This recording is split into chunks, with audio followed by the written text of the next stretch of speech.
Magandang gabi po mga katipon sa Pilipinas. Ito po ang ating katipunan, muling sumasa inyo mga tagapakinig upang magbigay ng mahalagang impormasyon, magbigay liwanag at higit sa lahat, makinig sa inyong mga daing at kuro-kuro hinggil sa mga problemang patuloy na nagpapahirap sa ating kalagayan at kabuhayan. Sa susunod na oras, sisikapin po namin ipaliwanag ang iba-ibang bahagi ng ating ekonomiya at ang mga mabibigat pang local and international issues na may malaking epekto sa ating buhay at kinabukasan.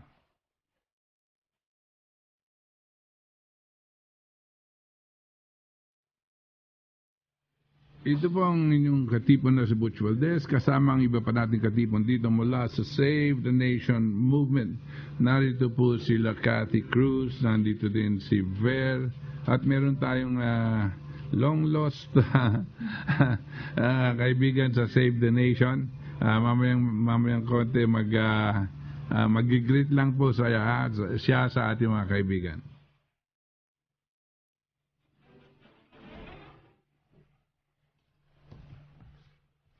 Diyos maray na banggi sa indong gabos ng mga kabanwa. Magandang gabi po sa lahat ng mga katipon natin ngayong gabi na pinapakinggan tayo sa pamagitan pa rin syempre ng kanilang mga radyo at syempre via internet. Yan. Lagi po kayo makinig at antabayanan ang mga impormasyon at pahayag na tanging sa palatuntunang ito lamang ninyong maririnig. Syempre sa tulong yan ng tunay na bida ng ating katipunan na si Professor Butch Valdes. Happy listening po sa aking pinakamamahal na nanay na si Elena Cruz at sa aking mga anak gayon din kina Archbishop Oscar Cruz at sa lahat ng Cruz family na nasa Estados Unidos din po ngayon, sa Evangelista family dyan sa Catanduanes. Magandang gabi po at mapagpalang gabi sa lahat ng mga patuloy na nangangalaga ng Bataan Nuclear Power Plant na sina Engineer Mauro Marcelo, sila Ma'am Corazon Baluyot, Reynaldo Punzalan at iba pang mga taga-Napo Corps at syempre sa lahat ng mga kaibigan at kababayan ni Sir Butch, mga taga-Bagak at taga-Nagbalayong sa Bataan, mga nagtatrabaho dyan sa Penelco at Bagak Rural Bank. Siyempre, sa grupo pa rin ng Philippine Science Journalist Mega Manila, lalo na kay Tita Esther Gallardo, sa pamilyang Jose at Felicitas Magtangob, kay Edna Takadanan ng Treasurer's Office ng Quezon City, kay Attorney Eldefonso Puerto, at siyempre kay Tita Helen, kay Missing Bonilla ng DOR Employees Foundation, kay paring Fred Habon ng Pleasant Hills, Del Monte, Bulacan. Magandang gabi sa'yo, pare. Wilma Remaneses ng Cooperative Development Authority, kay Nelia Mungkal, yung aking classmate dyan sa Dole. Sa lahat ng regional at provincial presidents ng National Confederation of Irrigators Association, sa mga taxi drivers, di ko na sila isa-isahin, masyado silang marami. At syempre, kay Poker Pangilina, nakikinig lagi ito, Sir Butch. At sa grupo ng Gearbop, lalo na kay Mang Ome Soriano. Yan, magandang gabi po sa inyo. At sama-sama po tayong manindigan sa katotohanan nang hindi po tuluyang mawasak ang ating lipunan. Cathy Cruz po ito ng Save the Nation Movement.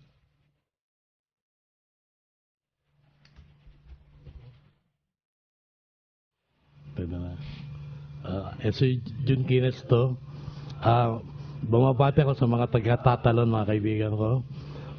Dapat makinig tayo dito para nalalaman natin kung ano nangyayari sa ating bansa at sa ibang bansa kay Professor Butch Valdes. Nanginginig nga ako kasi ngayon lang ako sa pagsalita sa radio. For so many years na absent ako sa Larus. Okay. Okay, good evening po sa lahat. Dito po ang ating po niyo si Ver Archivido mula po sa Larus Movement sa Save the Nation. At mga ilang pabati po, no? Sina Malu, sina Annie, ayan, sina June, sina Jim, sila Benny, sina Lauren, si Chris, sila PJ, at kabutya, binabati rin natin si Ronnie Rinco, no? Yung katipo natin na taxi driver din, no? Si Kati kanina ayaw na magbanggit, pero ito naalala ko kasi nag-text yan, eh. Ganyan ba? Batiin daw natin. Si Ronnie Rinco minsan kasama yan natin dito, eh, no?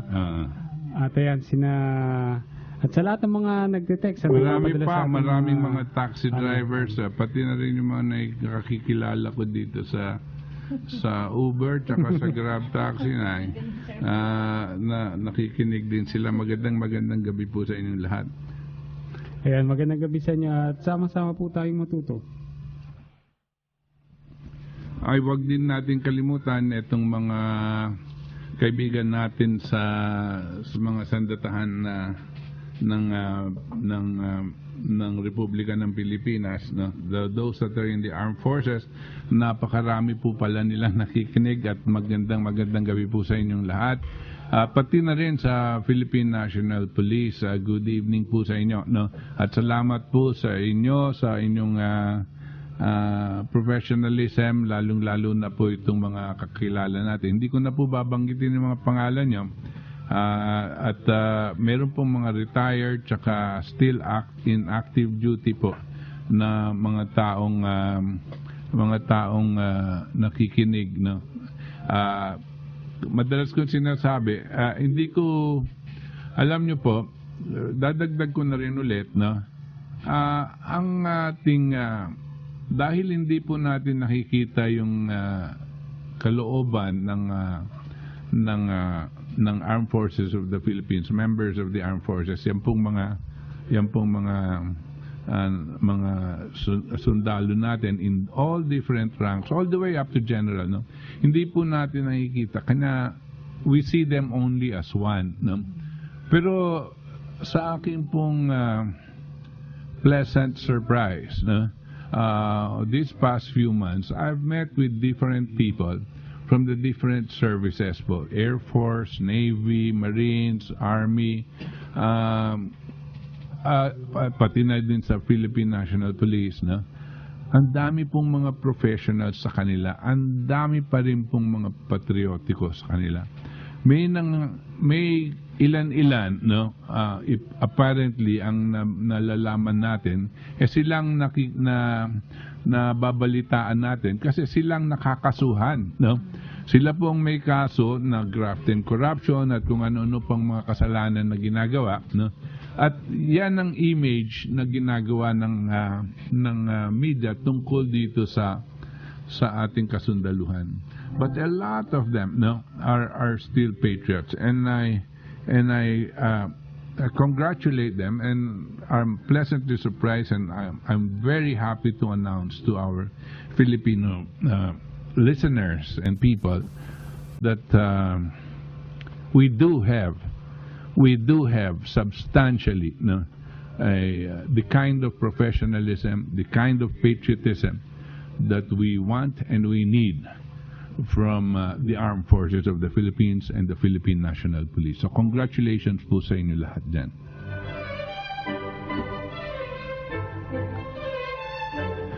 Kabut siya pahabol lang, no? Batiin din natin si Mr. Giovanni Luis Mayor Martinez ng Bataan. Ayan. Aha, bakit? Nagpadala po ng sulat dito at salamat po sa inyong sulat at babasahin po natin one of these days.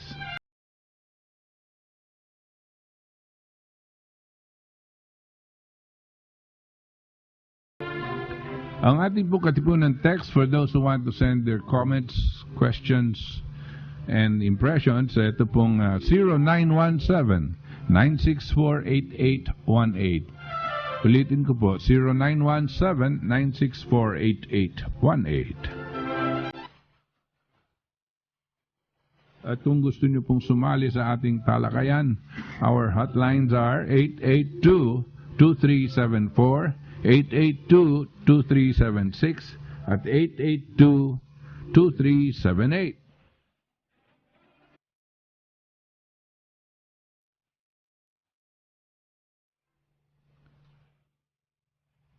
Huwag niyo pong kalilimutan, if you are on the internet, we are live streaming on the net. Just check out ito pong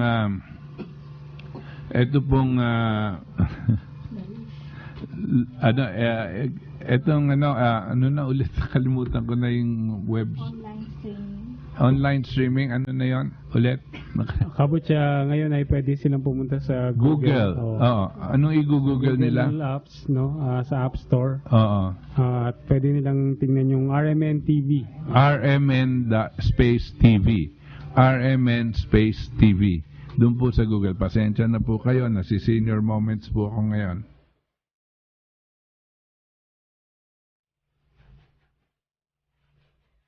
And also, you can check out larouchepac.com, LAROUCHEPAC.com.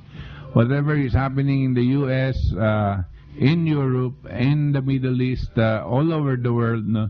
Bantayan nyo po yung mga pangyayari dyan dito sa parang online magazine namin ng larouchepac.com. larouchepac.com po is open 24/7 and being updated every hour on the hour.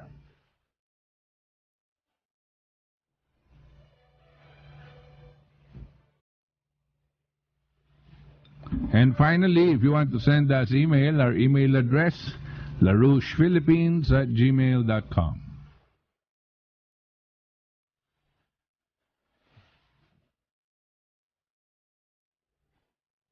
Okay, for this part of the program wherein we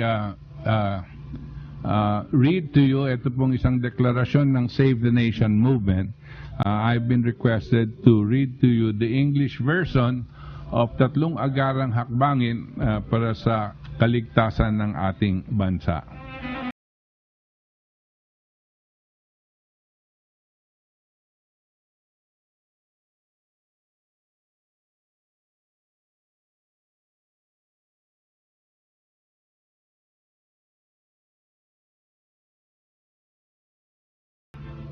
As the whole world experiences the ongoing and rapid disintegration of the global economic and financial system, and despite ample warnings by the LaRouche movement here and abroad, a negligent government, incompetent economic managers, and a confused population helplessly look on as prices of all commodities begin to spiral. As economic policies of import liberalization, privatization, and deregulation, as well as our transformation to a service economy, relying heavily on exporting domestic helpers, rather than developing agro-industries which generate employment, have proven to be the means to destroy our society's ability to survive as a nation. As the system of floating exchange rates implemented in 1971-72 provided the mechanism for the world's rapacious creditors, the Inter-Alpha Group, or financial institutions represented by the IMF, to impose periodic and continuous devaluation of our currency, thereby automatically and onerously increasing our foreign debt stock and immoral payments thereof. As our country is plunged into almost total dependence on imported oil by mothballing what might have been a principal, most cost-efficient, reliable, and indigenous source of power, the Bataan Nuclear Power Plant. As the prevailing conditions of life are rapidly deteriorating into historically unprecedented and intolerable levels, where desperation and hopelessness are shockingly manifested daily among the forgotten Filipinos. As this present government repeatedly proves itself to be grossly incompetent, extremely corrupt, and callously insensitive to the increasingly severe conditions our people are subjected to. As powerful politicians, influential businessmen, and econoquacks in the academe conspire to maliciously mislead the general public through manipulated surveys, manufactured statistics, false propaganda, and miseducation. As our people are treated to political entertainment, not much different from the daily telenovelas by politicians who present themselves as alternative leaders, full of rhetoric, yet empty and devoid of sublime ideas, betraying a lack of wisdom and understanding of problems, and the absence of necessary courage to do what is right by confronting the real issues to save the lives of starving Filipinos. As we further deteriorate into chaos and anarchy, experience government's inability to provide basic services in healthcare and peace and order, compounded by the proliferation of criminal political warlords involved in weteng, drugs, and who arrogantly roam with impunity. It is time to invoke our right and perform our duty as citizens and patriots of the Republic of the Philippines. To demand of this current leadership that emergency measures be undertaken for the survival of our nation. To immediately avert further loss of Filipino lives due to hunger and disease, and to give assurance that the succeeding generations will prosper.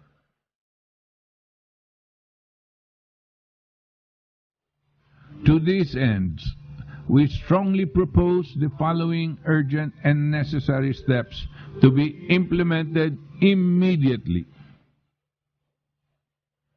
Number 1, to immediately implement a science-driven, infrastructure-based, massive national food production program to double, triple, or even quadruple food supply, led by government and all its agencies, private sector, and civic organizations.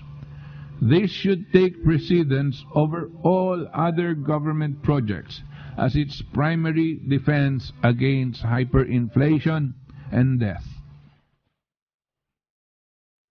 Number 2, to start the operation of the Bataan Nuclear Power Plant as part of an energy development plan consisting of all alternative sources of energy, and immediately establish a nuclear energy program, not merely to provide the cleanest, cost-efficient, reliable source of power for agro-industrial development, irrigation and water management systems, and mass transit systems, but also to explore its other beneficial uses, more specifically the production of potable water from nuclear-powered desalination plants, and the production of isotopes used in modern medical facilities, and the production of hydrogen as an alternative source of fuel.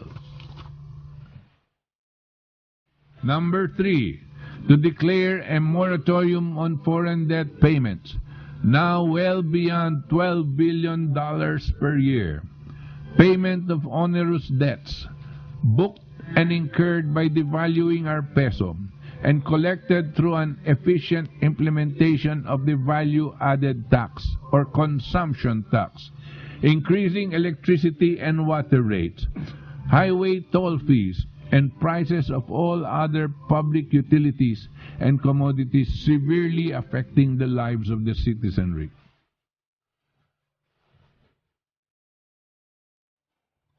These are not the only solutions to our country's most serious problems. But if we are to function as a nation, confronting the devastating impact of a global economic crisis, immediate action along these lines is imperative. The alternative is a level of starvation and death never before experienced in our history as a people.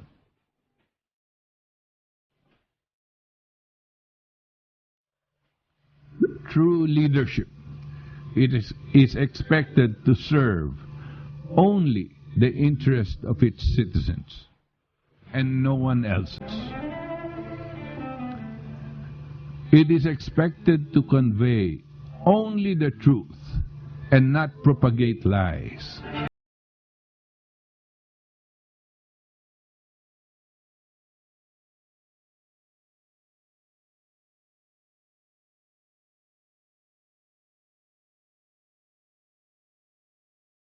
If this government continues to renege on its sworn responsibility, causing much suffering and pain, reaching the limits of patience and tolerance of the Filipino, then it risks being changed, replaced by the sovereign will of the people, even if it meant the sacrifice of their own lives.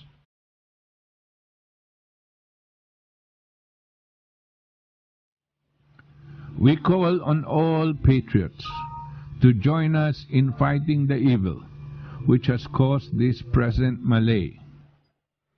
Join us in carving out a future for our youth. Let us act in solidarity with those who uplift the dignity of human beings as unique creatures created in God's image, endowed with inalienable rights to life, liberty, and the pursuit of happiness.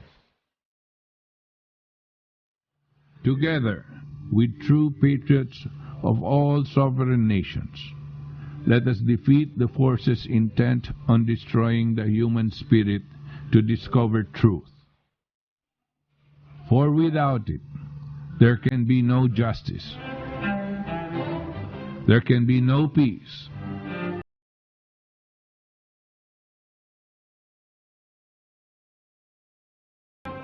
These are the principles that should form the basis of a new global renaissance, a new just economic world order, a world of peace and prosperity for all. Long live the Republic of the Philippines. Signed, Save the Nation Movement.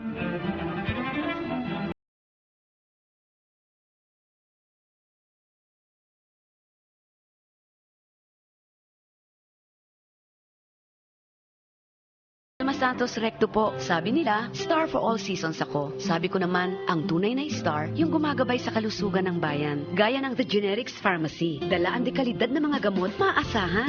Pero di sing mahal. The Generics Pharmacy po, pagdating sa kalusugan, para sa akin, ito ang star. Basta Generics, The Generics Pharmacy. Ang resetang sigurado, may generics. Magre-reseta ba si Doc ng masama sa'yo? Tandaan, basta generics at gamot pang maintenance, TGP, The Generics Pharmacy lamang. Nandito ang reseta ng doktor. Now with over 1,700 branches nationwide to serve you. DZXL 558. Nangunguna sa inyong mga radyo.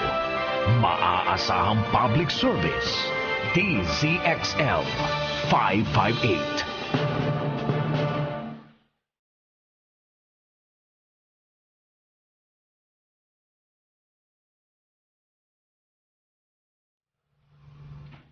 Okay, balik tayo sa ating katipunan. Ito po yung katipunan si Butch Valdes. At kakatapos ko lang po basahin, ito pong deklarasyon ng Save the Nation Movement. 3 urgent steps for the survival of the nation.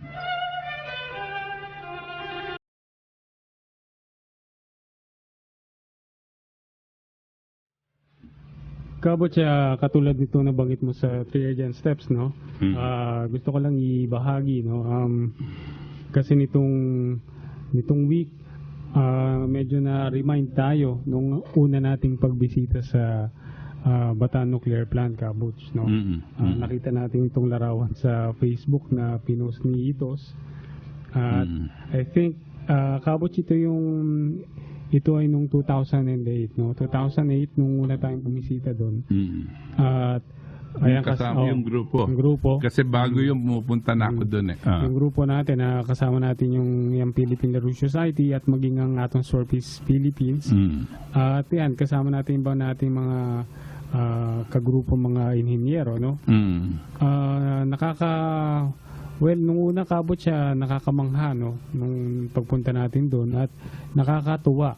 Unang-una pa lang nung pagpasok natin doon, Kabuch, nung nakita ko doon sa gate, ang nakasulat. Kasi madalas natin kilala siya na Bataan Nuclear Power Plant. Pero nung pagpasok natin sa gate, nakita ko na Philippine Nuclear Power Plant. Parang, Philippines pala to, no? Parang, hindi pala to sa Bataan. So parang naisip natin na, nako, pang ano talaga to, pang Pilipinas. At naraman din natin to, Kabuch, na ito pala ay Unit 1 lang, no? Yung mismong plantang binisita natin ay Unit 1. Nanganguluhugan na merong Unit 2, no? At ito nga yung katabi nito, kaso hindi na nga na Yung pundasyon ng pangalawang unit, yung parang kakambal niya, no? Ay nakatayo na no? Nakatayo na, isasalpak na lang doon. Kasi yung unang unit nakatayo doon is for 620 megawatts. At ang susunod na ang itatayo na, nandun na nga, inuumpisa na nga, yung isa pang ganyan na another 620 megawatts. Gusto sabihin, yung buong project na yon is for 1,200 megawatts, no? Napakalaki po niyan, no? At kanya ko sinasabi, sana kung maituloy yun, it will provide all of the irrigation for the whole of Luzon, no? Kung makakabitan natin ng desalination plant yan, it will provide the irrigation for all of Luzon, no?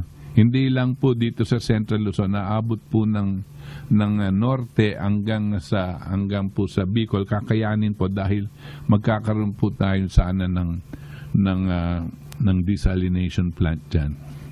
And Gabo, ilan sa mga natatandaan natin, no?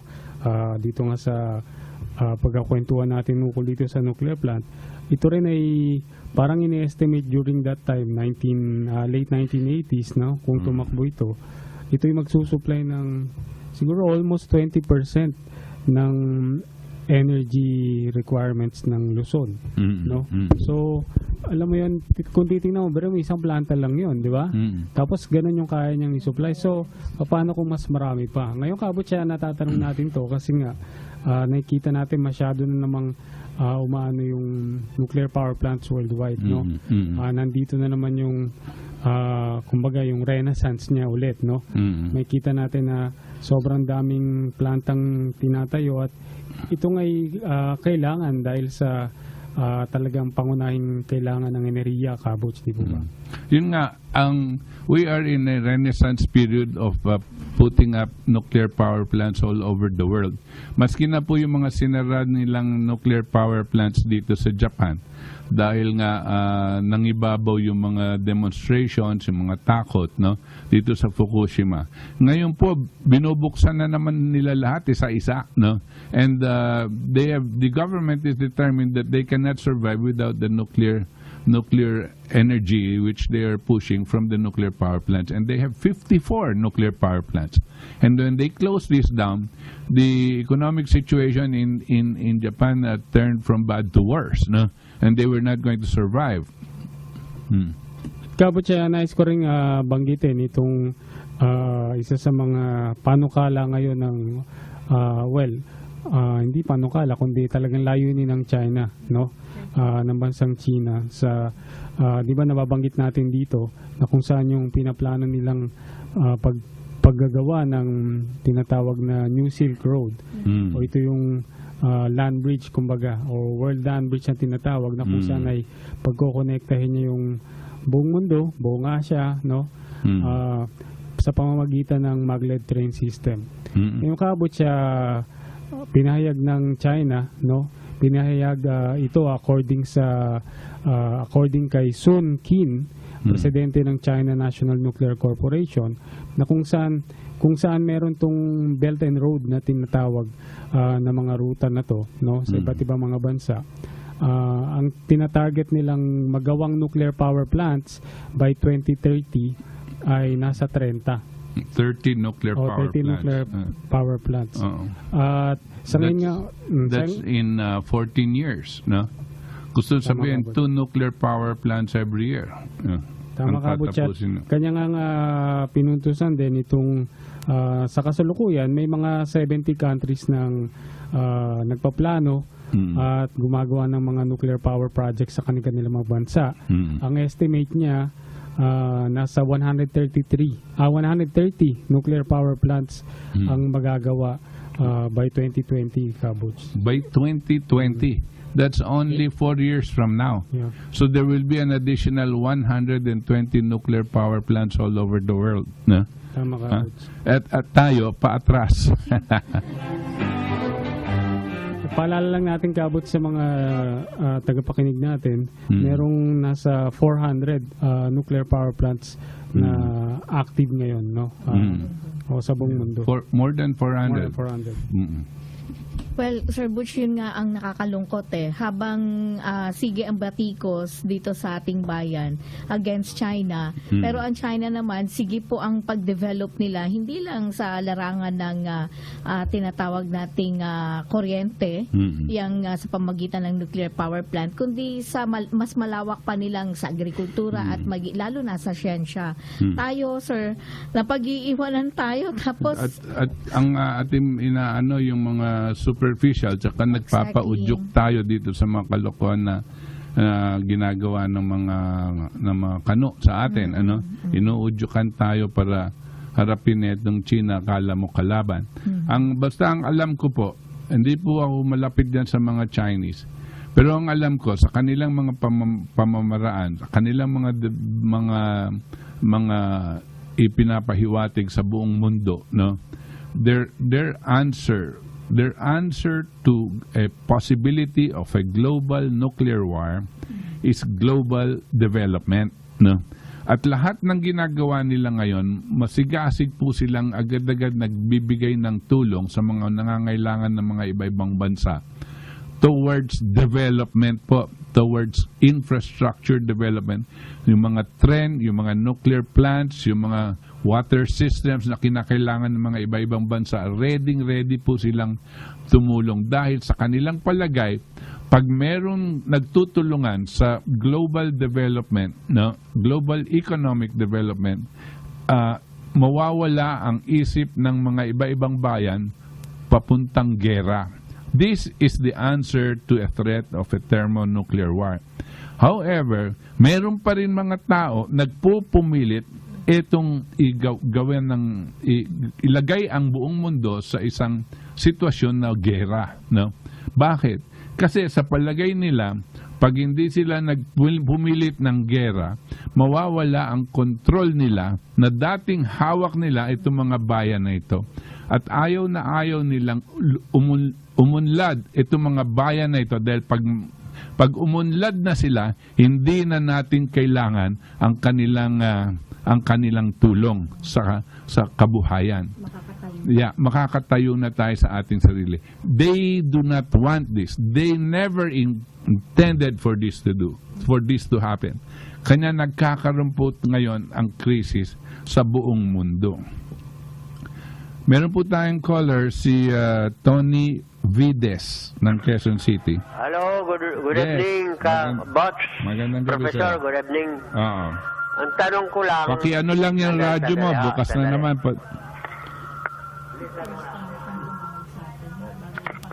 Ang tanong ko, di ba tayo nababahala na ang intensyon ng Amerika ay nadyan na ang 7th Fleet sa West Philippine Sea? Ito ay talagang gusto nila talaga stop or prevent the aggression of China in West Philippine Sea by creating artificial islands there. Okay. What can you say about it? this? Okay. Yes, sir. Okay. Sige, Tony, sasagutin. Alam mo, Tony, dapat natin malaman na matagal nang nandito yung mga Amerikano, no?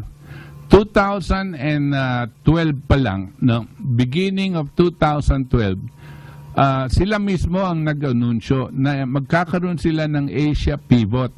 Ang ibig sabihin, higit na sa kalahati ng kanilang mga puwersa, hindi lang yung 7th Fleet na yan, more than 1/2 of their whole naval forces will be in the Southeast Asian region. Yan pong Southeast Asian region, kung titignan nyo yung mapa nyo, meron kayo sanang mapa dyan, makikita nyo, yung Pilipinas ay nasa kalagitnaan ng region na yan, Southeast Asia.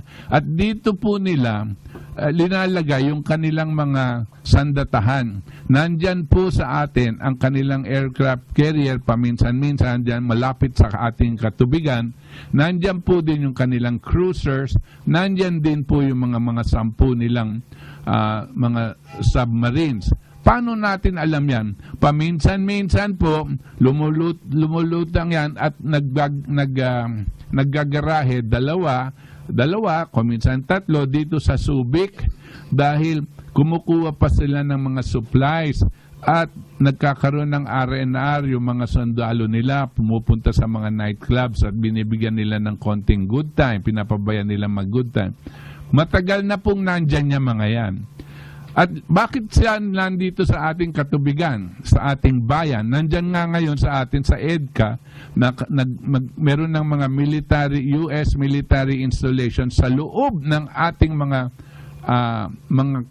kampo, kampo ng militar ng Pilipinas. Sa loob po, nandyan na yung mga kanok. Bakit po nandyan sila? Hindi naman para protektahan tayo dahil nauna po silang gumagalaw dyan. Ang nangyari, dahil nakatutok lahat ng kanilang mga sandatahan sa bansang Tsina, yung bansang Tsina, siyempre, hindi naman pwedeng hihintayan na lang silang bombahin, lumalabas din sa kanilang mga lugar at naglalagay din sila nila ng kanilang pangdepensa kung sakali biglang atakihin sila. Ganyan po ang nangyayari ngayon. Tayo naman, inuudyukan na sinasabi, nag-aatake sila. Wala pong mga basing militar na Tsina dito sa loob ng Pilipinas. Wala po. Diyan sila sa disputed islands, yung mga pinag-aawayan natin islands. Disputed, gusto sabihin, hindi pa klaro na atin yan o kanila. Pero dito sa lupa ng Pilipinas, dito mismo sa ating republika, meron ng mga base militar ang mga kano na walang pahintulot sa mamamayang Pilipino. Ito ang nangyayari ngayon. Maski na hindi tayo kasali dito sa gerang ito, ginagawa tayong sali dahil pumunta ang mga kano dito, nag-occupy sila ng ating lugar at sinabihan nila itong sunod-sunuran na presidente na hindi man kumonsulta sa tao kung papayagan o hindi, napayagan itong mga kano maglagay ng kanilang base militar dito sa Pilipinas. Yan po ang nangyayari ngayon. At kung itong mga to, nandyan, hindi po para protektahan tayo, nandyan po sila na nakahandang gumawa ng gera sa bansang Tsina. Kasi ngayon pa lang, naghahanda na sila gumawa ng gera sa bansang Russia. Pinaghahandaan na po yan. No? Tingnan nyo po ngayon ang nangyayari sa buong mundo. Huwag tayong nakatutok dyan sa may Spratlys. No? Buong mundo, makikita nyo po kung sino ang tunay na may intention na may manggera. Next caller po natin si June ng Bikutan. Hello po. June, go ahead. Good evening po, Professor, sa mga katipunan po. With regards po itong Bataan Nuclear Power Plant, yan po talagang kailangan mabuksan na. Immediate po talaga yan para yung ating power rates bumaba and magkaroon po tayo ng additional power source. That's right. And then, tama ko yun, kailangan po magpatayo tayo ng nuclear power plant. But, presently, our government prohibits the establishment of such plant. No, it does not do that. What our Constitution says is that there should be no nuclear weapons, no, not nuclear plants, no. Yes. A nuclear plant is not a nuclear weapon, no. Yang mga nuclear weapon ngayon nandito sa atin kasi nandun sa loob ng mga bapor ng Amerikano na naka-reading magpaputok dito sa bansang China, no? Correct. Yan ang nuclear weapons na na violation sa ating constitution. We should not have nuclear weapons in our territory, no? Pero nandyan po 'yan, no? Hindi pinapahintulutan ng ating saligang batas yung nuclear weapons, pero yung nuclear energy generation pwede po 'yan, no? So ang laki-laki po ng diferensya niyan. So that's allowed by our constitution. Yes, of course, of course. And ito po bang nila buksan ng bataan, is that the initiative of one person or Congress po? Ano po bang... No, that is the initiative of one person. You know, the postponement and closure of the nuclear power plant, no, was done by executive order, gawa ng presidente, no. Therefore, in order to open it up again, no, also needs the executive order, because it was not a law that stopped the Bataan nuclear power plant from being continued, no. Of course, you can push a law, but the thing is, there is no need for a law because the president, by his own power, can sign and say the executive order to get that restarted immediately, no. But this president does not want that, not because of politics. I don't believe that it is because it was a Marcos project. That is panglinlang lang sa tao, no. Tama po 'yan, naniniwala po ako doon. I believe that it is because he has been instructed by his bosses. Hindi tayo, yung boss niyang Kano, no, na wag natin paandarin 'yan kasi uunlad tayo. Ayaw nila tayong umunlad. No. And because kung tayo po hindi uunlad, more poverty will proliferate. Right. Gusto niya yon kasi mababawasan ng ating populasyon. Tama po yun. So, nakikita na ho ngayon yan, Professor, na napakarami naghihirap. And alam nyo na po isang mayor, they could not afford medical doctors, hospital, etc. Nagkakasakit because they live in filthy areas, ilalim ng tulay, sa mga ilog, etc. etc. So, napakalungkot po talaga.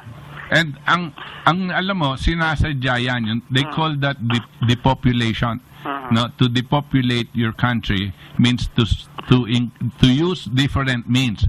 Number one is to starve them and don't give them the jobs so that they can survive. It's happening now. It is exactly happening now. And that is worse than what we call terrorism. It is genocide. No? And ang ibang termino po nila is technical killing.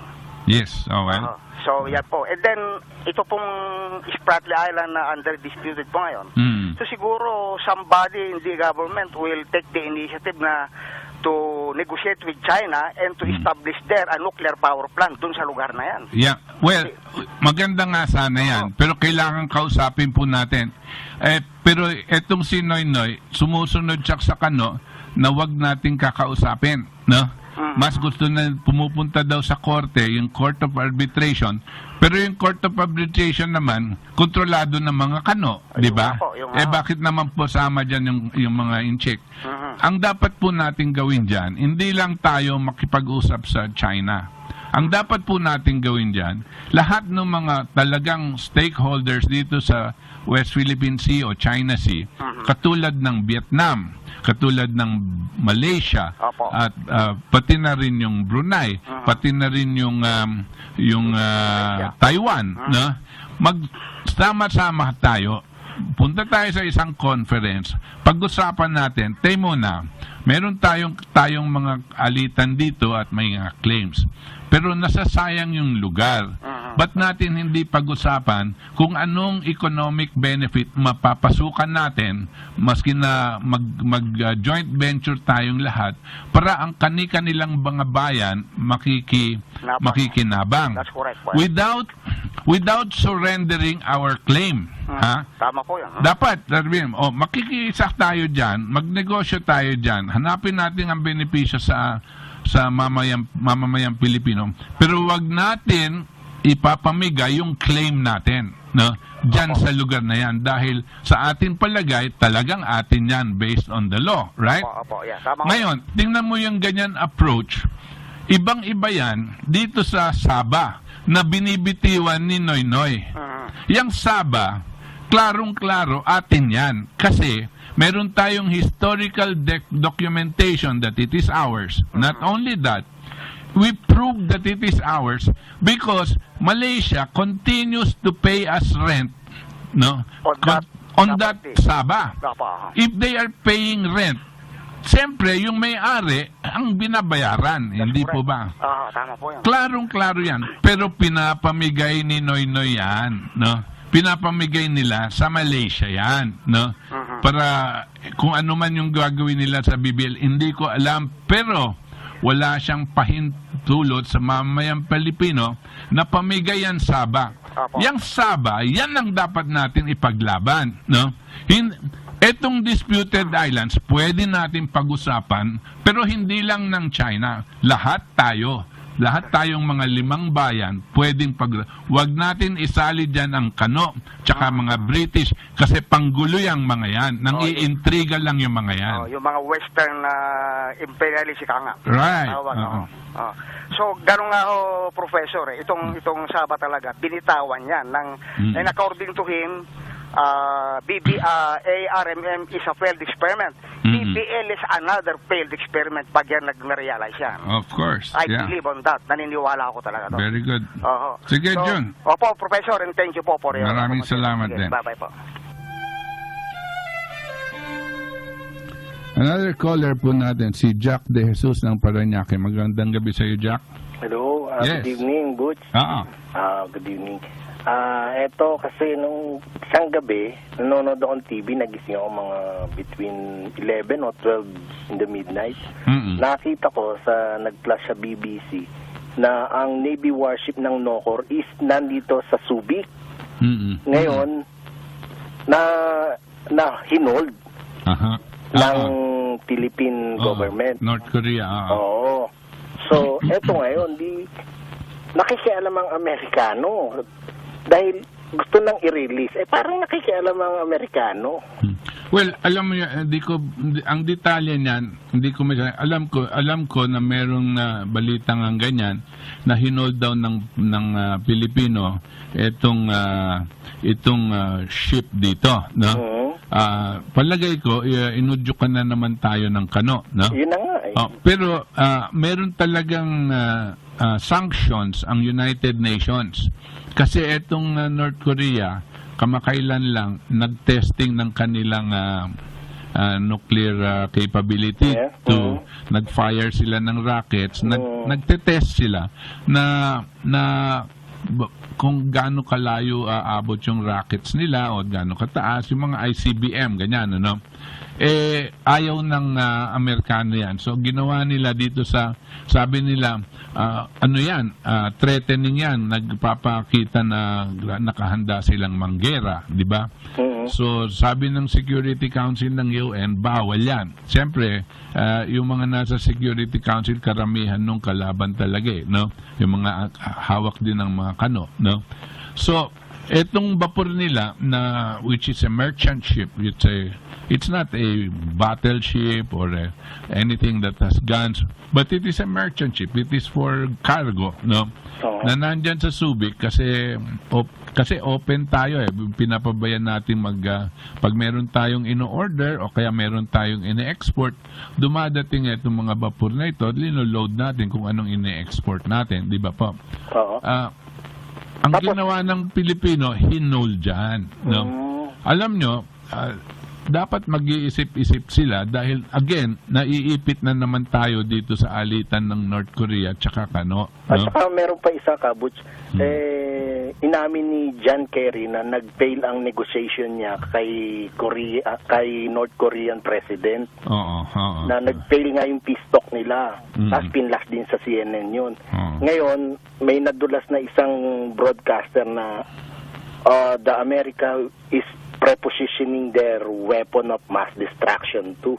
Ngayon, hindi lang nila malaman hindi lang pinagpaplanuhan nila maigay kung ano ba ang uunahin nila, kung China, Russia, Iran. Dahil isa ang unahin nila dito, gaganti yung kaalyado ng China o ng Iran. Malamang, ikaw, Kabut, sa tanongin kita, ano ang fearless forecast mo dito sa sitwasyon na to? Nako, madalas ko na sinasabi itong nakakatakot, no? Oo. At madadala tayo mabilis-bilisan dito sa thermonuclear war, no? Ang mundo. Alam mo, kung maski saan pumutok itong thermonuclear war na gera, maski saan sa lugar ng mundo, apektado po tayo dyan. No? Ganito po, for example, dahil dito sa Syria, nagkaduruan talaga ng gusto at biglang kasi etong pagpapasok sa Syria, udyok ng kano yan. Yung pagproprotekta sa Syria, sa Russia ang nagproprotect dyan, Iran tsaka China. Pag pumasok ang mga sundalong Saudi Arabia tsaka yung mga ibang kaalyado, 350,000 soldiers going into Syria, babanat ng ang Russia. Pag bumanat naman ng Russia, babanat na din ng kano. Okay. Ngayon, pagbanat ng kano sa Russia, sa palagay mo ba, hindi nila babanatan yung China? Babanatan din. Standby lang ang kaalyado. Alam mo, the moment Obama pulls the trigger on Russia, simultaneously, he will pull the trigger on China. One false move. Oo, sabay yan papaputukan. Saan po ang Pilipinas? Nasa gitna. Nasa gitna. Tayo ang magiging battleground nitong mga to. No? Tayo magiging catch base ng mga nuclear. Dapat malaman nitong mga taong ito. No? Itong mga na mislead. Kala natin, ang kalaban natin itong China dito sa... Isipin nyo kung ano ang nangyayari sa labas, na kung bakit ganito ang ginagawa ng China. Hindi yung basta-basta tayo, parang mga aso na ituturo doon, susugod agad tayo. No? Huwag tayong ganyan. We should not be the attack dogs. No?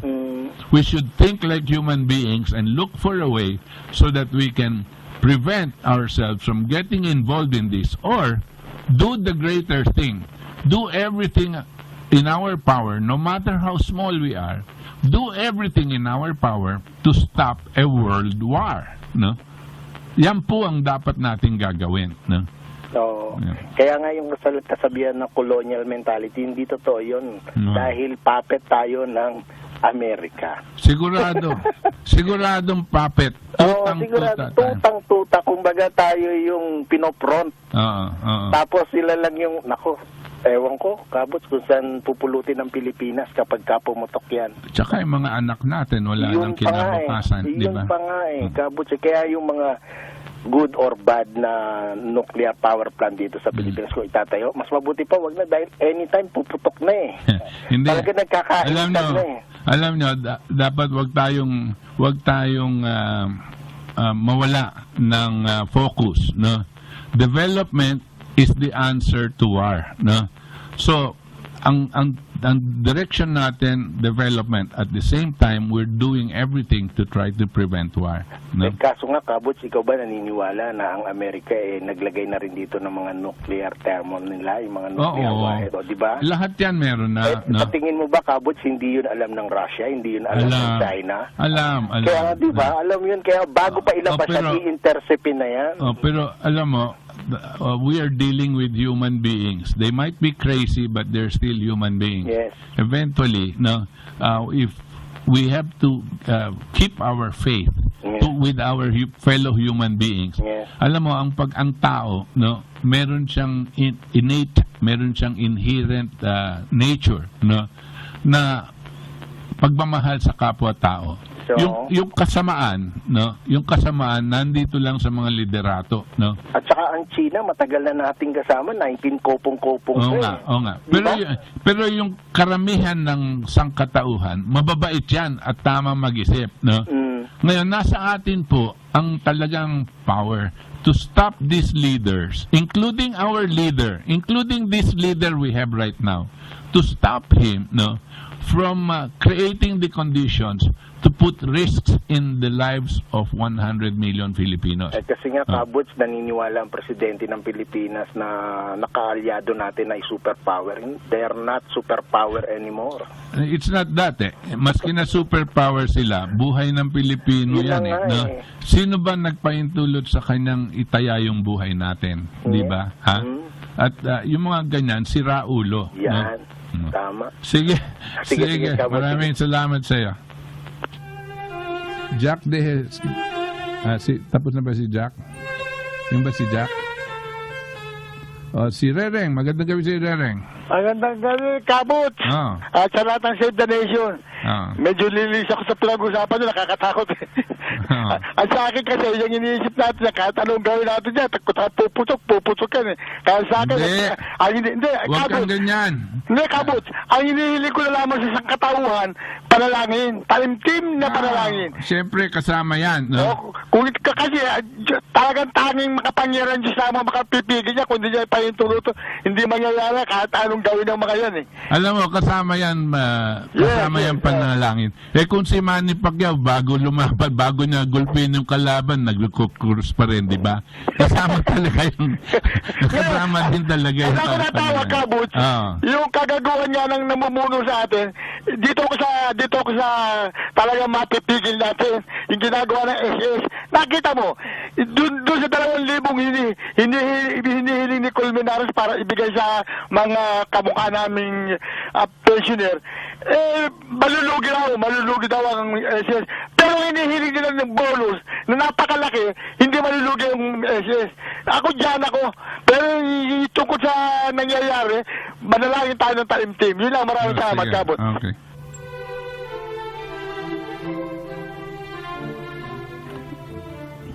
Alam niyo po, one-liner lang ako dito ulit sa SSS na sinabi ni Rereng. Huwag niyong masyado pinagpupimilitan niya itong 2,000 naman. Ako din naniniwala itong mga sinasabi lang malulugi. Pero kung dapat imbestigahin yan at dapat i-audit, yung pong mga investments na ginagawa ng SSS, hindi lang po SSS, tsaka GSIS, yung investments po, yung paggamit ng pera ng mga miyembro ng SSS at tinataya kung saan nila ini-invest. Yan ang malaking katiwalian. Hindi po yung bonus na tinatanggap nitong mga alipores dito. Yang desisyon nila kung saan nila ilalagay, saan nila supposedly i-invest yung pera ng SSS at GSIS. Yan ang dapat natin tutukan. Tahimik sila. Yang si Nery Colmenares, sinabihan ko na yan kung paano niyang i-approach. Ayaw niyang gawin yan. He must call for an audit, a detailed audit, independent audit of the SSS funds and where they are being invested. Not only the SSS funds, kundi pati na yung GSIS funds.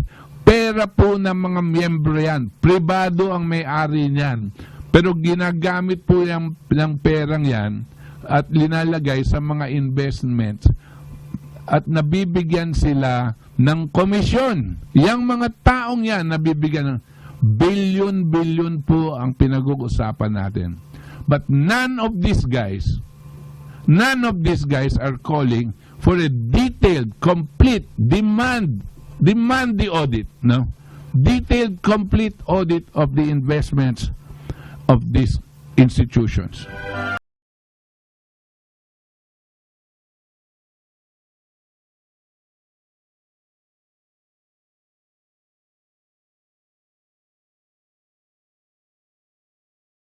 Kabut, nais ko lang iwalibalik yung talakayan kanina. Ukol nga dito sa nuclear plant kasi meron pa tayong isang nakuwang news dito. No?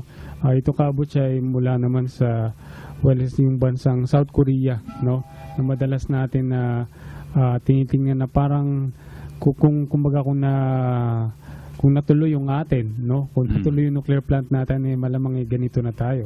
Ganito na tayo kaunat sa South Korea. Kasi Kabut, nitong week lang, first time na yung kanilang design na domestically designed and produced nuclear reactor ay mismo nang ginamit sa kanilang bansa, no?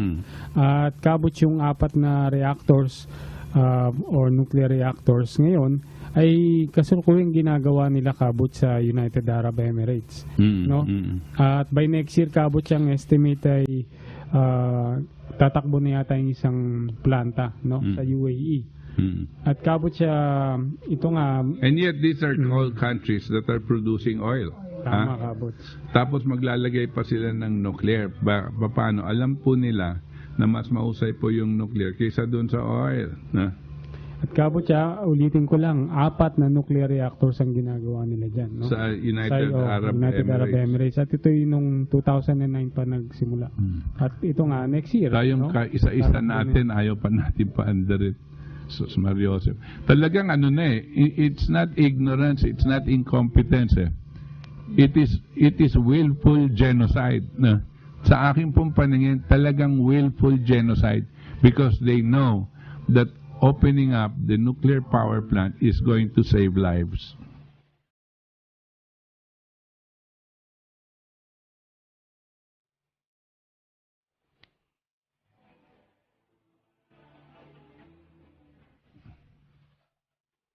Alam niyo po, kung nanonotice nyo dito po sa ating programa, hindi kami masyadong interesadong pag-usapan ng politika.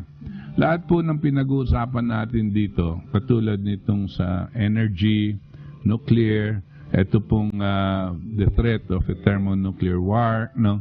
Ito pong nangyayari sa... hindi nyo ba nahalata pagdating sa enerhiya? Etong mga kandidato natin, lahat sila tameme. Either they are ignorant or they are cowards. Or both. Wala silang programa. Ang nakakatuwa, bakit kayo humihingi ng programa sa mga vice-presidente? Yung mga vice-presidente lang yan eh. Ang trabaho nila, naghihintay mamatay ang presidente. At kayong mga vice-presidente, naka-team up dito sa presidential candidate ninyo. Bakit ba yung mga programa nyo iba doon sa presidente? Pag-aralan nyo, kung may programa man yung presidente, pag-aralan nyo yung kanyang programa. At huwag kang aalis doon. Ang pinakamahusay na statement mo, I am running for vice president together with this guy because this guy has a great idea about our country. Kung tatakbo kayong vice president, para kayong tumatakbong presidente, yung programa nyo, taliwas pa doon sa presidente. Ang nakakainis, pati na itong mga media natin, super tanga. Hinihingi pa ng programa sa vice-presidente, hindi nila alam kung anong trabaho ng vice-presidente. Anak ng tinapa, oh. Lahat dito sa bayan natin parang natorpe na.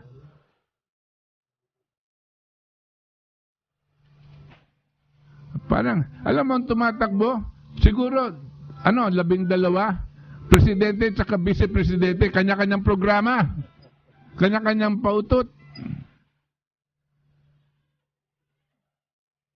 At walang programa. They will say, makagbitiw lang ng isang linya tungkol sa energy. Tama na yon. Masabi lang na iaahon ng Pilipinas sa kahirapan. Tama na yon.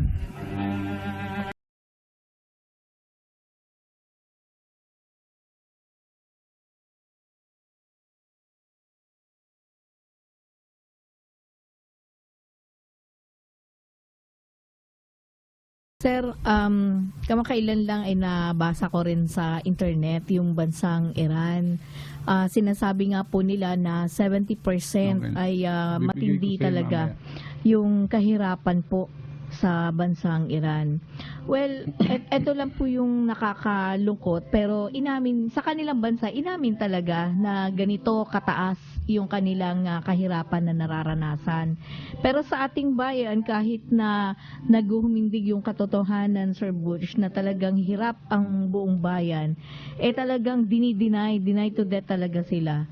Kahit na maraming mga Pilipino ngayon ang hindi na halos kumakain, nagkakasakit, na hindi na nila kayang pumunta ng doktor doktor para lang po magamot yung kanilang sarili o makabili ng gamot. At yung mga sunog, lalo ngayon, March, 'di ba? Kumbaga Fire Prevention Month. Pero makikita mo ano ba ang sanhi ng sunog? Yung sanhi ng sunog ay dahil naputulan ng kuryente yung ating mga kababayan. So makikita mo, Sir Butch, na hindi ito simpleng problema lang Ito ay talagang malalang problema na sino man sa mga tumatakbo, kahit na anong sabihin pa nila, wala po silang nagawa at yun ang katotohanan.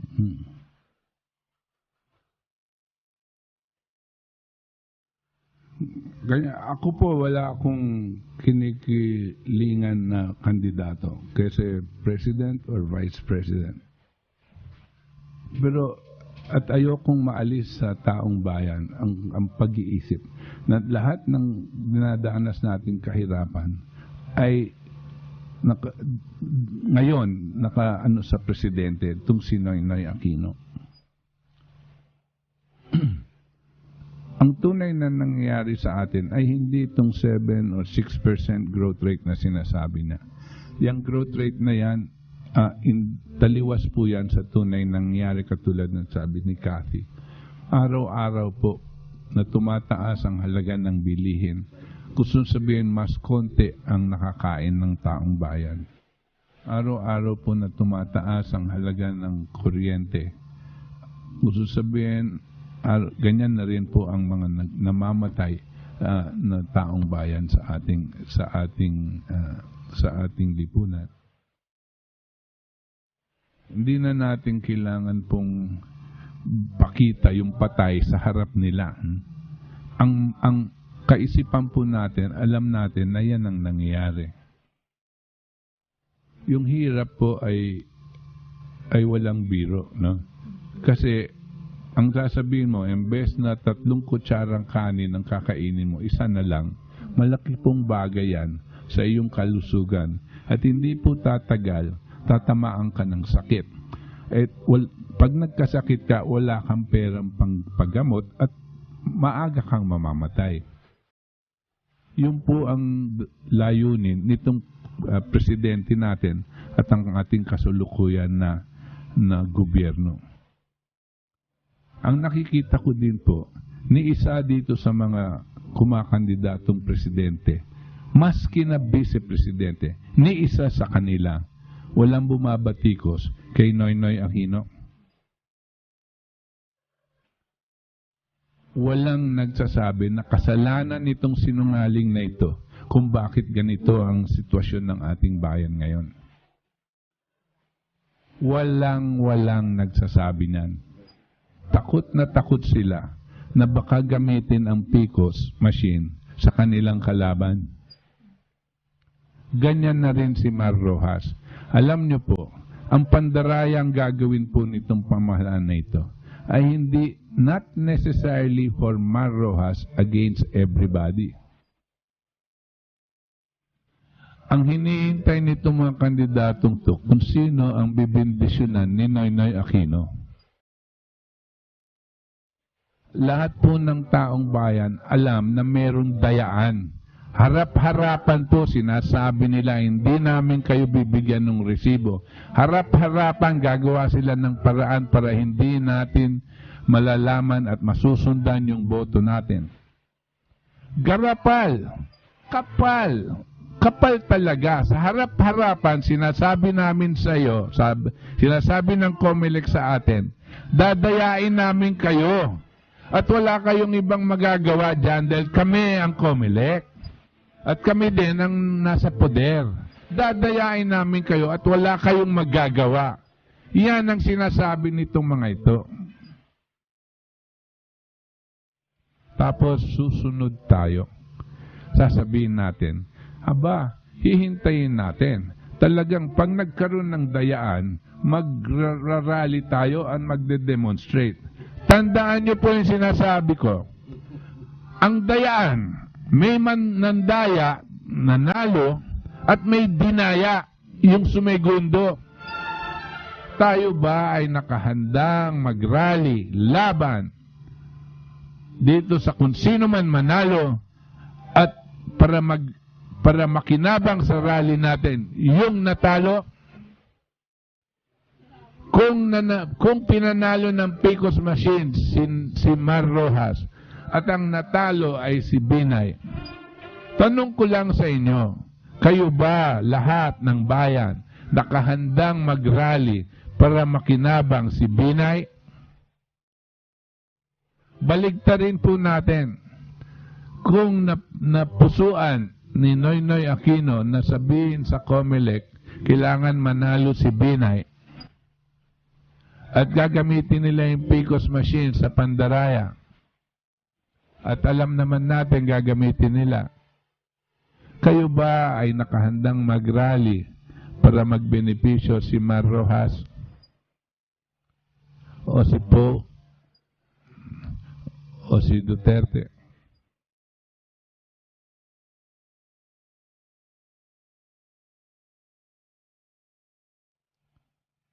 Alam niyo po kung bakit ko hindi minimension itong si Miriam? Kandidato siya. Kandidato at hindi po aatras si Miriam. Pero ang COMELEC, dinidismiss na yan dahil wala daw pera. Ang tao, dinidismiss yan dahil wala daw siyang pera. At may sakit.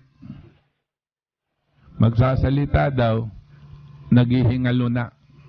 Nagsasalita pa lang. Marahil totoo yan. Pero sa akin pong palagay, sa lahat sa kanila, ang tunay na may credentials para may kapal ng apog na tumakbo ay si Miriam Defensor Santiago. She's the only one that has the credentials to run for president. The rest of them, no.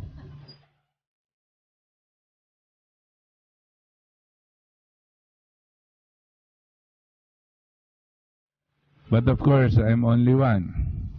I am not campaigning for anyone. I am not even campaigning for Miriam Defensor Santiago. I'm not even saying that everything she says we agree to.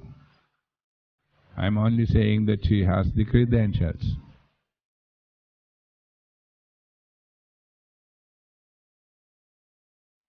Pag-isipan niyo po, ang sitting pretty ngayon ay itong si Noynoy Aquino. Dahil sa kanyang palagay, kung sino man ang ipipiliin niyang manalo, nagagamitin ang pangdaraya para manalo itong taong to. Sa kanya pong palagay, hindi po siya ikukulong. Hindi po siya kakasuhan. At ako po'y probably sasang-ayon sa ganyang opinion. Dahil wala ni isa sa kanila ang nagsasabi na malaki ang kasalanan nitong si Noynoy Aquino sa taong bayan. Wala ni isa sila sa kanila ang nagsasabi kung kailang beses linabag ang saligang batas nitong taong to. Ni isa sa kanila walang nagpapalabas ng issue dito sa DAP tsaka 150 billion pesos ang kinuha dito sa DAP para ipagmudmud dito sa mga kongresista at senador para matanggal lang itong si Chief Justice ko.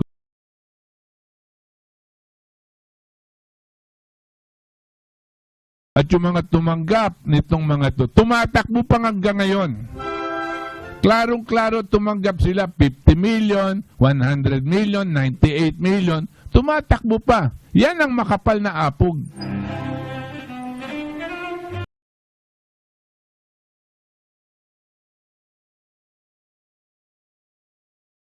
Meanwhile, tayong mga Pilipino, tatanga-tanga. Alam natin, dadayain. Alam natin, may mga mandurugas. Tapos sabi natin, kailangan tayong bumoto. Bakit natin kailangan bumoto? Kailangan Yan ang ating yan ang ating. Kung pipili ka, eto, sa 4 na demonyo, ang pipiliin mo, yung pinaka hindi masyadong demonyo, demonyo pa rin yun!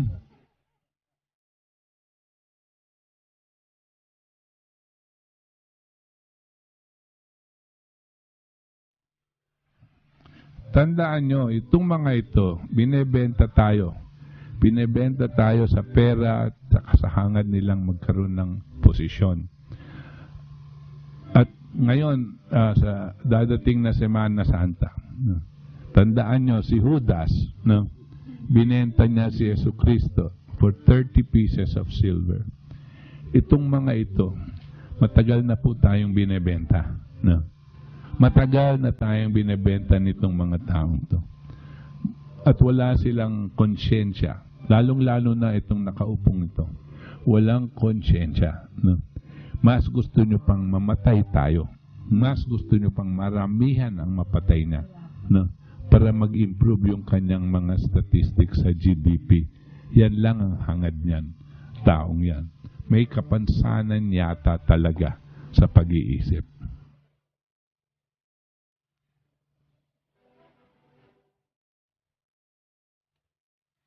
Sir, siguro talakayin din natin yung tungkol sa issue na yung sinasabi nilang yung pagdami, yung mabilis na pagdami ng tao. At dito lagi sinisisi po kasi ng maraming mga environmentalists, mga ekonomista kuno na sinasabi po nila kaya daw po naghihirap ang maraming Pilipino, ang ating bayan ay dahil po sa lumalaki raw na mabilis na paglobo ng ating populasyon. At isa rin to sa dahilan kung bakit po nagkakaroon ng traffic at kung ano-ano pang kinakatwiran po nila.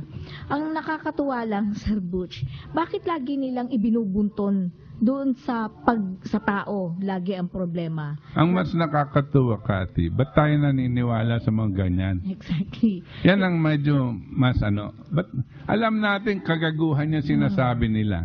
Alam na, tapos maniniwala tayo.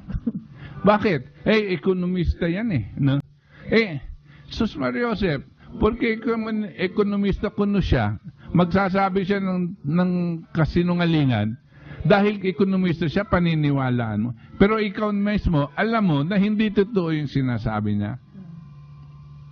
Hanggang saan ba ang ating katangahan? How far do we dwell on our own stupidity? Harap-harapan tayong ninanakawan. Harap-harapan tayong pinagsisinungalingan. Sunod-sunuran tayo. Bakit? Dahil papakita nila, graduate sila sa UP, graduate sa ganito Stupid. Dapat po, wag na. Panahon na. Wag na natin payagan ito. Pag pinayagan natin to, kasalanan natin. Wag na kayong sumugal. Wag na kayong sumugal sa siguro naman, tingnan natin kung tama yung sasabihin nila. 6 na taon niya na pumapatay ng tao. Susugal ka?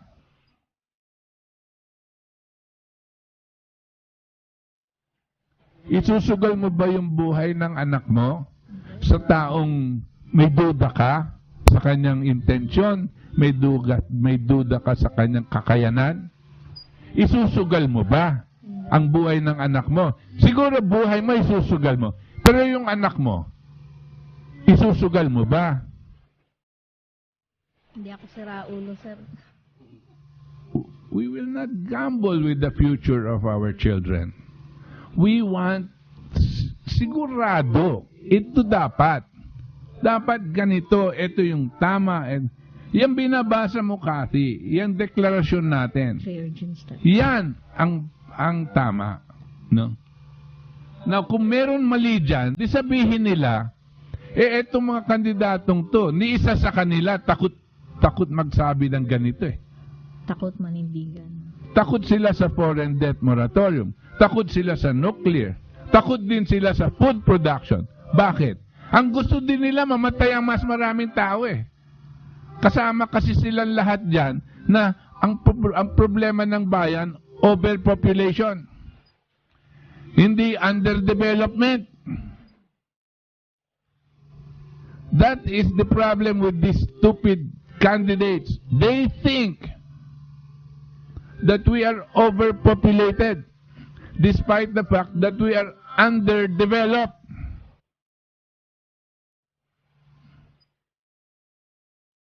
If there is development, population is not an issue. Correct. At saka Sir Butch, mukhang nakalimutan nila na tayo bilang tao ay may taglay tayong karunungan at kakayanin natin, di ba Sir Butch, ang talagang paunlarin ang ating sarili. Kaya natin. Yes. Pero kailangan magkaisa tayo. No? Ang problema, tayo lang ang sumusugod. Tayo lang ang bumabanat. No? Yung mga iba, dumidikit-dikit na dito sa mga kandidato para mabigyan ng konti. May kita dun eh. Didikit sila, baka sakaling maging presidente ito at gagawin niya akong magandang posisyon sa gobyerno para makapagkurakot din ako.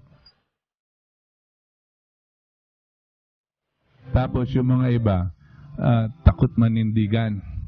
Meron dyan, sa lahat ng institusyon, sa lahat, hindi ko sinasabi lahat ng institusyon, lahat po ng institusyon, sa kabataan, sa professionals, sa businessmen, sa kaparian, pati na rin sa militar, lahat, meron mga taong may hinang loob, meron mga taong hindi maninindigan, meron mga taong hindi sumasang-ayon sa pagpapaunlad, mas gusto din nilang mas marami din mamatay. Pero alam nila kung ano yung tama, ano yung hindi. They know what is right and what is wrong. Those people in the Catholic hierarchy, especially, dahil wala naman po kakilala sa iba. It is time you voice out, tama na itong motherhood statements. You must vote for the right person. He must be honest and all that. Hindi po ganyan. Nakikita nyo po that there is evil that is being done by people. There is evil that is being done by the leadership of this country. All politicians. There is evil. And you know who the evil people are. But you are afraid. You are afraid because they are your friends. No? So hindi kayo magsasalita na sila ito. No? Yan ang ilabas ninyo. Yan ang ilabas ninyo. At puntiryahin niyo sila. At i-warning niyo sila. No? Na hindi nila dapat ginagawa ito sa taong bayan. Huwag na kayong pa-sweet-sweet na talk. Huwag kayong magnanakaw. Sus Mariosep. Siyempre,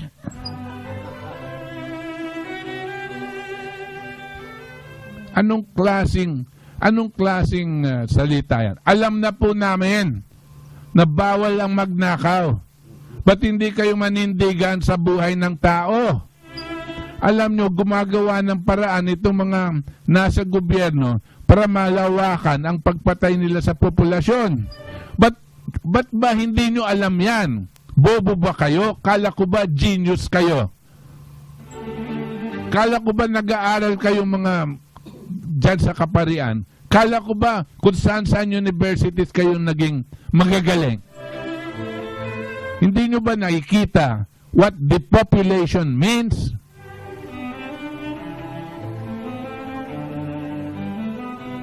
Gustong-gusto nyong napapakita sa TV, nagipapa-interview, huwag kayo, huwag magnanakaw, huwag ganito. Okay lang yon. Alam na namin yon. Lagyan naman konting laman. Hindi po ba? Dahil alam nyo naman kung sino yung mga yan eh. Kayo ang walang courage. You do not have moral courage.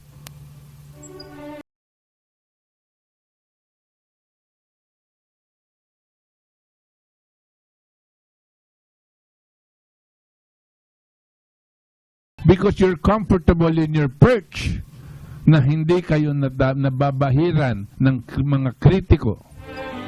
Well, I am criticizing you. You know who you are. Ito pa, yung mga kasundaluhan natin. Like I said, I believe that we still have a lot of patriots.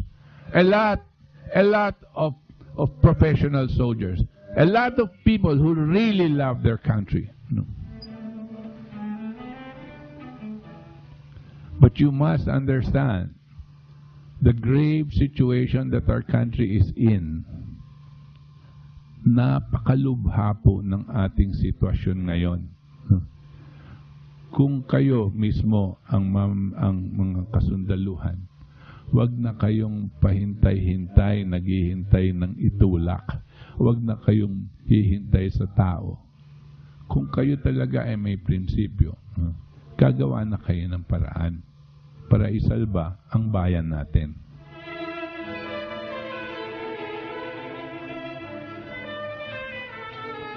All of us must take the initiative. All, in our own way. In our own way, we must take the initiative. In our own way, if you understand that this country is in extremely serious, critical condition, we must do our best in our own way to save the nation.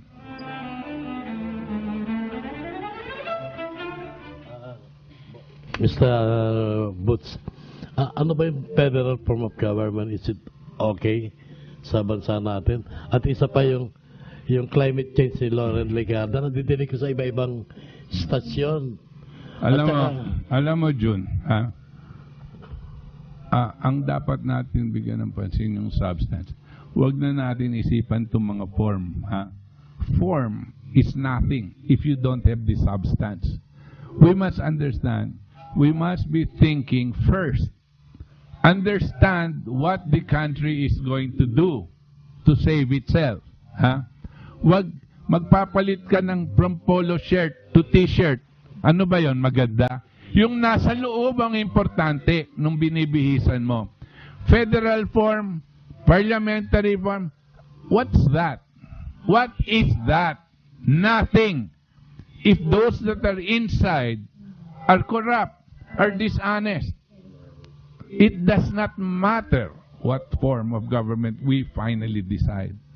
But we must understand what is inside has to be corrected. Inside the leadership's hearts and minds, inside the people's hearts and minds, we must wake them up, make them understand, and remind them, hoy, you are human beings and not animals, and you must function as human beings. You have a family. You have children and grandchildren. It is your duty to see to it that those children and grandchildren have a future.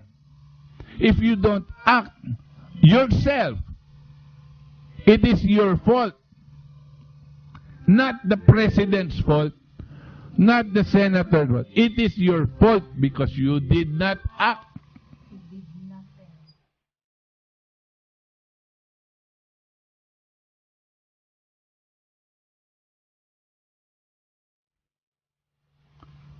I am sorry for being a bit passionate about this, because I am passionate about this because of the critical nature that we're facing now. I probably have advanced knowledge on certain things that are happening around the world. We have different evaluations and situations that are not very good. And when things and events like this that are outside, if they happen, we will be preempted from correcting our situation here. And many, many, many people will die in our country, as there will be a lot of deaths around the world. Our duty is to do our best as individuals. Here, kayo pong nakikinig dyan, meron po kayong katungkulan. Habang naiintindihan ninyo, isiwalat ninyo sa mas maraming tao. Dahil pag pare-pareho na po ang pag-iisip at pag-uunawa ng taong bayan, yan ang unang hakbang sa pagsasalba ng bayan natin.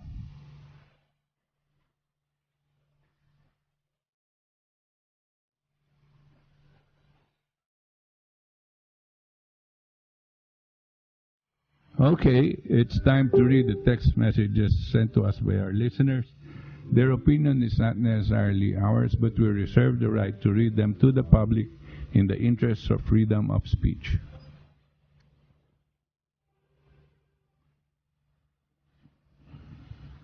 Okay, first text ngayong gabi, Kaboch. Good evening, Kaboch, at sa lahat ng mga katipon. Kaya po maraming politikong tumatakbo dahil ginawa nilang hanap buhay. Kasi po bilyon ang pera ng bansa na kaya nilang kamkamin ang kapal na mga mukha nilang yung mga yan. Lalo na yan si Drilon, mukhang baboy. Wala na silang pinag-iba ni Pinoy. Mabuhay po kayo, si Roberto po ng Laguna. Okay, sunod na text. Tama po kayo. Hanggat hindi gumagamit ng nuclear energy ang Pilipinas, ay wala talagang pag-asa na umunlad. Habang buhay na lang tayong maiinggit sa mga kapitbahay nating bansa. Mga Pilipino ay sapilitan, hirap sa isip, mahinang pundasyon ng lohika o wastong pag-iisip dahil sa kawalaang kaalaman ng kasaysayan. Kawawang bayan. Text po ni Dr. Ramos. Sunod na text, bakit ayaw pong gumalaw ang mga Class B at C at D citizen? Sila ang may kakayanan na lumaban at pumalag dahil sila ang nakakaintindi sa nuclear energy at saka di sila nakakaranas ng gutom. Okay, hi, good evening. I'm the one listener, one of your program, no? Listener, I'm asking you about federalism. Thanks. Good evening again. Okay, sunod na text. Good evening, Sir Butch, Valdes, at sa lahat ng nakikinig ng Katipunan sa DZXL.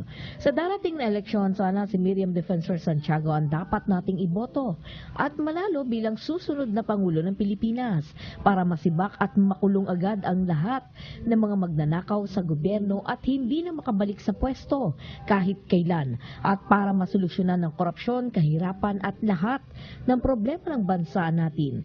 China, MRT, traffic, drugs at iba pa. Ano sa palagay natin, Sir Butch? Kaya sana ipagdasal natin, karugtong yata to, Katino, kay Lord na magkaroon pa siya ng lakas at gumaling ang kanyang mabigat na karamdaman. Yan, kaya si Miriam at Bongbong Marcos ako, si John Michael Lamata to ng Payatas, Quezon City. Kapitbahay mo yata yun. Okay, sunod na text. Good PM, Kabuch at mga katipon. Kabanwa, ang pangbubuli ng mga Chinese na yan at pagkamkam ng mga isla sa West Philippine Sea ay dapat i-deploy ang mga nakasakay sa walis. Kung ang Philippine Air Force ay may Blue Diamond, sila ang tawag sa kanila ay Broom Diamond. Ang dapat i-deploy sa West Philippine Sea. Ron ng Bacor. Okay, you should know this. It was Cory Aquino. First, it was Cory Aquino herself and her cronies who withdrew our claim to Sabah, Malaysia in favor of huge billions of dollars. A man whose family name is Henson acted as a bagman for Cory, deposited the money in London to the account of one of Cory's daughters.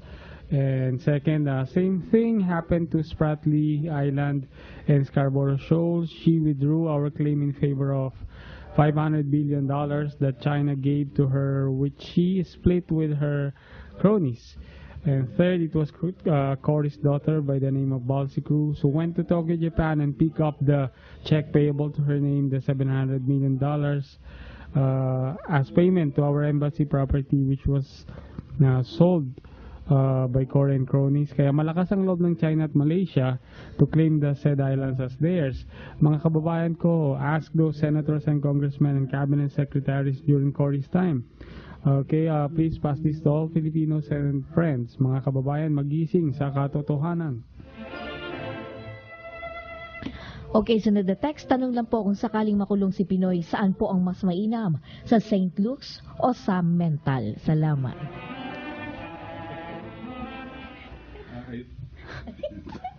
I think he will be needing a padded cell or a padded room. Okay, may kasabihan ng isang henyo na there's no great genius without a mixture of madness. And we have a present president, hindi naman genius, bano. Pero he got tendency of madness because of misgovernments, incompetencies, etc. Text po ni PMJ Gimba ng Nueva Ecija. Okay, sunod na text. Nagyabang noon si SSS Presidente Quiros. Malaki kinita ng SSS sa pagbenta Fort Bonifacio Properties. Nabili noon, wala pa si De Quiros sa SSS. Nang nag-retire SSS members, wala na pala sa kita, pero SSS officials, milyones salaries and bonuses. Nagbenta na naman uli ang SSS Big Commercial Properties near Manila North Harbor. Nabili noon, wala pa si De Quiros sa SSS, kaya nagyabang kumita 33 billion para humingi uli SSS officials milyones bonus kasi not easy handling 480 billion SSS funds. Gugunawin na po ba ng Amerika ang Tsina? Sunod na text, Kabuchan Company, good PM. Kung itinuloy ang operation ng nuclear, hindi sana tayo dumaan. Busy ang lahat. Dumami. Busy ang lahat. Industrialize na tayo. Lahat may trabaho. Yan ang plano ni McCoy sa amin ng Laloma, Quezon City. Alam niyo po, dito sa energy, ang plano po ni McCoy, no, is an energy development plan that would have made us 90% energy self-sufficient by 1990, no? Ano po yung ibig sabihin? Kasi po, yung kanyang plano sa energy development niya, yung main generators natin, hydroelectric, ito po yung mga dams na nag-ano ng imbakan ng tubig yan, dam, no? Tapos nag-generate. Hydroelectric po yan. Yung pong isa, yung geothermal, alam nyo na po yun, yung tinutusukan nila ng doon sa loob ng mga malalapit sa mga volcano. Tapos dahil meron pong mainit na lupa doon, na pag dinaanan mo ng tubig, no, lalabas po yung tubig at as steam, yung parang steam, yung kumukulo, no, yung steam na yon ay napakalakas, magpapaandar po ng generator, meron na naman tayong kuryente. Yung pangatlo po dyan, yung nuclear power plant, no? Wherein through chemical reaction of 4% enriched uranium, magkakaroon po tayo ng yung boiler po, papagawa na naman ng steam, papainitin mahusto yung tubig, gagawa na naman ng steam. Yung steam po napakalakas nun dahil mainit po yung dito sa chemical reaction ng uranium. At pag napakainit po yung steam na yung nagge-generate na naman ng papaandarin yung turbina, tapos magkaka-generation ng electricity. Dahil po ipagsasama niya lahat ito sa isang major energy development plan, yung pag-aangkat po natin ng langis, malaking bawas. At meron pa po din pala yung coal, meron din tayong coal, nagge-generate din ng power. So, ang pag-aangkat po ng langis, malaking bawas dahil ang gagamit lang halos ng crudo ay hindi yung mga industriya, kundi yung mga kotse. Dahil yung crudo, i-convert natin sa gasolina, tapos yun ang ginagamit ng tao. Pero ngayon po, ang kinakailangan kasi ng mga power generation, itong crudo, dahil gumagawa ng kuryente, no? At yung kuryente, pinagmumudbud sa iba-ibang lugar, tulad na rin ng mga, kung ano-ano man mga kailangan ng isang lipunan, no? So, malaki ang impact ng pag-aangkat ng crudo. Wala po tayong crudo Alam po ni McCoy noon na since wala tayong crudo at naramdaman na niya yung panahon na gagamitin ng crudo ng mga financial institutions sa pagkokontrol sa mga ekonomiya, hindi siya po nagatubili na magtulak ng isang energy development plan para hindi tayo masasakal. Pagdating po ni Cory, sadya niyang sinerado yan, no? At nagpasakal dito sa mga nag-aangkat ng langis. Ang unang-una dyan, itong Shell Philippines sa atin. No? Kanya hanggang ngayon, ang pinakamalaking nag-aangkat ng langis, itong Shell Philippines. Dahil yan ang kaibigan matalik ni Corazon Aquino. Okay, Prof. Butch, ano po sana ang magagawa ng ZDE kung natuloy ang deal na ito ng Pinas sa China kung hindi po sana napasukan ng korupsyon? Well, malaki din, no? Magagawa. Hindi ko lang alam yung mga technical issues dyan, yung gauge, kung ganyan. Pero importante po sa atin ang isang fast rail system. Hindi lang po hanggang Clark, kundi yung buong Luzon. Aabot dapat yan sa dulo ng Luzon, sa taas, sa norte, hanggang sa dulo din sa sur, no? Yung fast rail system na yan. At kung tama po ang pag-uusap, sana, no, may lalagayan at malaking ginhawa yan sa ating ekonomiya. Kasi ang fast rail system, hindi lang po taong kinakarga dyan, cargo, yung mga cargo. At pag nakatrend po, mas mura kisa sa itatrack mo. Kasi pag trinak mo, gasolina po ang ginagamit, no? Okay, sunod na text. Approve po ng Supreme Court ang pagpasok ng USA dito sa atin. Ang pag-okupa po ba ng China sa atin mga isla ay legal din po ba? Kasi po yung mga islang yan ay still disputed. Hindi po natin, wala po tayong official na sinasabing atin yon. Disputed, pinag-aawayan pa, pinagdadebatihan pa yan, no? Wala po tayong talagang klaro na atin yan. Pero yung klarong atin, itong nandito na tayo sa loob ng ating republika. At itong pinamigay ni Noynoy na maglagay sila ng mga kampo maglagay ng mga instalasyon ng mga kano sa loob ng kampo ng Pilipino. Biro-biro mo naman yan, no? Tapos yung mga sandatahan nilang, yung mga naval warships nila na may mga nuclear weapons ay nasa ating katubigan, na wala naman sinasabi ang mamamayang Pilipino, walang sinasabi ang media, walang sinasabi ang gobyerno, pero nandito po yan. Nakagarahe po yan sa atin. Lahat sila may nuclear weapons, no? Yan ang dapat natin tuunan ng pansin. Yung kabastusan na ginagawa sa atin ng mga kano, no, na hindi natin inaharap ng tama. Okay, Sir Butch, Ma'am Cathy at mga kasama niyo dyan sa studio sa Manila. Nandito kami sa Mambusaw, Capiz at hindi namin iboboto yung kandidato ng presidente na taga dito. Kinakahiya niya kami dito kasi probinsya daw ng mga swang at maligno. Text po ni Dong Noel Parco Abarde.